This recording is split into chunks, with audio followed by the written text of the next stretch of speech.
আসসালামু আলাইকুম সবাইকে। আশা করি সবাই ভালো আছেন। আর ছোট একটা অ্যানাউন্সমেন্ট ছিল। আমি কিছুক্ষণ আগে আমাদের বোর্ড প্রেসিডেন্ট পাপন ভাই আর আমাদের চিফ সিলেক্টর নান্নু ভাইয়ের সাথে আমি ওনাদেরকে ফোন করেছিলাম। ফোন করে আমি কিছু জিনিস শেয়ার করেছি, যেটা যেটা আমি অ্যাকচুয়ালি সবার সাথে শেয়ার করতে চাই আপনাদের সাথে। যেটা হলো, আমি ওনাদেরকে বলেছি যে আমার মনে হয় না যে আমি ওয়ার্ল্ড কাপ টিমে থাকা উচিত, আর আমি basically not available for the world cup. এটার দুই তিনটি কারণ আছে।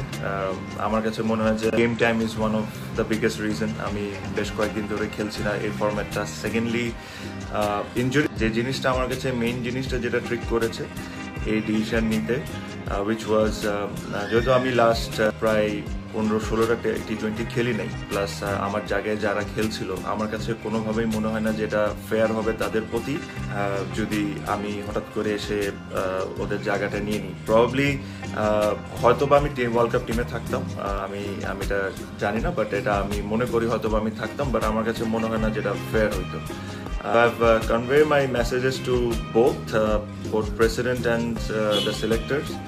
আর দর্শক, এবারে তামিম টি-20 বিশ্বকাপ খেলতে যাবে যুক্তরাষ্ট্রে। তামিম ইকবালের এমন মন্তব্যের সাথে কি আপনারা একমত? আর হ্যাঁ দর্শক, অবশ্যই আপনারা এই ভিডিওর কমেন্ট বক্সে আমাদেরকে সাড়া দিয়ে যাবেন আপনি আপনার মূল্যবান মতামতটি আমাদেরকে জানিয়ে।